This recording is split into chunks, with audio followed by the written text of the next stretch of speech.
आजादी के अमृत महोत्सव के आयोजन के साथ इस भव्य आयोजन को अपने आप को जोड़ने के लिए हृदय से बधाई देते हुए आप सभी उपस्थित आगंतुक अतिथियों और विभिन्न संस्थाओं के छात्र छात्राओं को इस अवसर पर आपका अभिनंदन करते हुए आप सबको देश की आजादी के अमृत महोत्सव आयोजन की ढेर सारी बधाई देता हूं। हम सब जानते हैं यह केडी सिंह बाबू स्टेडियम में यह भव्य आयोजन पूरे लखनऊ महानगर और जनपद को भारत की आजादी के महोत्सव के साथ जोड़ रहा है। भारत की आजादी केवल मांगने से नहीं मिल पाई थी। आजादी के लिए एक लंबा संघर्ष हुआ था और उस लंबे संघर्ष की कीमत को ये देश,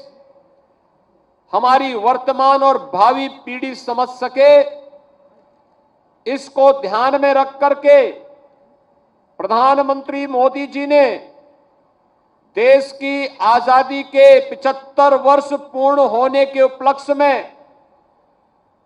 एक बड़े अभियान को पूरे देश के अंदर लागू किया और इसे अमृत काल के रूप में मान्यता देकर के हर एक नागरिक से एक आग्रह किया गया कि वह देश के अमृत महोत्सव कार्यक्रम में अमृत काल के महत्व को समझें। यह अवसर हमारे लिए देश की आजादी के उन संकल्पों के साथ जुड़ने का एक आयोजन है जो संकल्प देश के उन महान सपूतों ने लिए थे, जिनके कारण, जिनके बलिदान के कारण भारत को स्वाधीनता प्राप्त हुई थी। हम सब जानते हैं कि देश के अंदर अलग अलग समय में आजादी का आंदोलन चलता रहा, लेकिन सामूहिक प्रयास 1857 के प्रथम स्वातंत्र समर में देखने को मिला था। और ये प्रथम स्वातंत्र समर इसलिए भी महत्वपूर्ण है उत्तर प्रदेश के लिए, क्योंकि इसका केंद्र बिंदु उत्तर प्रदेश बना रहा। उत्तर प्रदेश से चाहे मंगल पांडे रहे हो, चाहे वह गोरखपुर में शहीद बंधु सिंह रहे हो, चाहे वह झांसी में रानी लक्ष्मीबाई के नेतृत्व में इस लड़ाई को आगे बढ़ाने का कार्य रहा हो, चाहे वह वीरांगना अवंतीबाई, झलकारी बाई और उदा देवी के नेतृत्व में देश की आजादी के लिए किया गया संघर्ष रहा हो, या फिर इसके उपरांत भी निरंतर चलने वाली वे घटनाएं, कहीं पर चोरी चोरा के नाम पर, कहीं पर काकोरी के नाम पर, कहीं पर धन सिंह कोतवाल मेरठ में इस क्रांति की ज्वाला को आगे बढ़ाने का कार्य करते हैं, और कहीं रानी लक्ष्मीबाई कि मैं अपनी झांसी हरगिज नहीं दूंगी के संकल्प के साथ विदेशी हुकूमत के खिलाफ पूरी मजबूती के साथ लड़ने का कार्य की थी। आज उसी का परिणाम है, एक तरफ देश की आजादी का अमृत महोत्सव और दूसरी तरफ चोरी चोरा कांड का, चोरी चोरा के ऐतिहासिक घटना का शताब्दी महोत्सव हम सबको मनाने का अवसर प्राप्त हो रहा है। प्रधानमंत्री मोदी जी ने हमें इस अवसर पर 5 संकल्पों के साथ जोड़ने का आह्वान किया है। ये 5 संकल्प भारत के प्रत्येक नागरिक के लिए, वह स्कूली छात्र हो या युवा हो, वह अधेड़ हो या बुजुर्ग हो, महिला हो या पुरुष हो, कामकाजी हो या फिर व्यवसाय में लगे हुए व्यक्ति के लिए, हर एक नागरिक के लिए आवश्यक है कि अमृत काल की ऊर्जा का उपयोग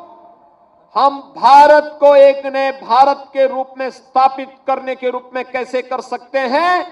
इस बात को लेकर के हमें आगे बढ़ना होगा। यह अमृतकाल हमारे लिए प्रेरणा है। हमारे स्वतंत्रता संग्राम सेनानियों और स्वतंत्र भारत में देश की सीमाओं की रक्षा करने वाले हमारे वीर शहीदों के त्याग और बलिदान का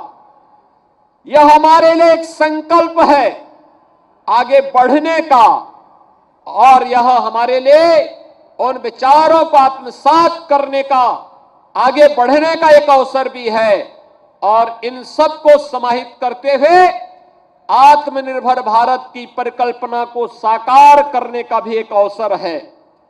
भाइयों बहनों, आत्मनिर्भर भारत का मतलब हम सब जान सकते हैं। इस सदी की सबसे बड़ी महामारी के दौरान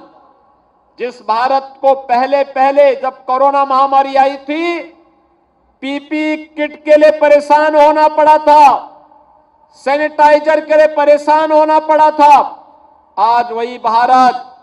पीपी किट दुनिया के तमाम देशों को सप्लाई कर रहा है। आज वही भारत सैनिटाइजर तमाम दुनिया के देशों को दे रहा है। आज वही भारत न केवल अपने देश के नागरिकों के जीवन को बचाने का कार्य कर रहा है, बल्कि उनकी जीविका को बचाने के लिए भी एक बड़े अभियान के साथ जुड़ा हुआ है। और आज उसी भारत के अंदर भारत के वैज्ञानिकों के द्वारा विकसित की गई वैक्सीन न केवल भारत की 135 करोड़ जनता को बचा रही है, बल्कि दुनिया के कई मित्र देशों को भी भारत आज वैक्सीन उपलब्ध करा करके भारत की इस नई ताकत का एहसास करा रहा है। हमारे लिए यह अमृतकाल भारत के नागरिकों को सम्मान और स्वावलंबन के पथ पर अग्रसर करते हुए आत्मनिर्भर भारत की एक सुरक्षित, एक समृद्ध और एक श्रेष्ठ भारत की परिकल्पना को साकार करने का एक माध्यम है। हम एक और जहां अपनी सीमाओं की सुरक्षा करते हैं, वहीं अपनी सांस्कृतिक धरोहर को पूरी मजबूती के साथ आगे बढ़ाने का कार्य भी करते हैं। हम सबको नहीं भूलना चाहिए कि अगर देश के अंदर हम गरीबों को आवास दे रहे हैं, नारी गरिमा के लिए हर घर में शौचालय बनाने का कार्य हो रहा है, आयुष्मान भारत के अंदर हर गरीब को 5 लाख रुपए की स्वास्थ्य बीमा का कवर दिया जा रहा है, अगर हम लोग हर घर में बिजली निःशुल्क उपलब्ध करवाने और रसोई गैस का सिलेंडर का कनेक्शन भी फ्री में उपलब्ध करवाने की कार्रवाई के साथ देश को जोड़ रहे हैं, तो दूसरी तरफ अगर दुश्मन कहीं भारत की सीमा में घुसने का दुस्साहस करता है, तो एयर स्ट्राइक और सर्जिकल स्ट्राइक करने का जज्बा भी आज भारत की सेना रखती है। भारत के सांस्कृतिक मूल्यों की स्थापना के लिए अयोध्या में राम मंदिर के निर्माण की कार्रवाई हो, काशी में काशी विश्वनाथ धाम के भव्य आयोजन के साथ देश को जोड़ने का कार्यक्रम हो, या फिर आत्मनिर्भर भारत की परिकल्पना को साकार करते हुए परंपरागत उद्यम को आगे बढ़ाने का कार्य, एक नए भारत की एक नई तस्वीर पूरे देश के सामने प्रस्तुत होती है।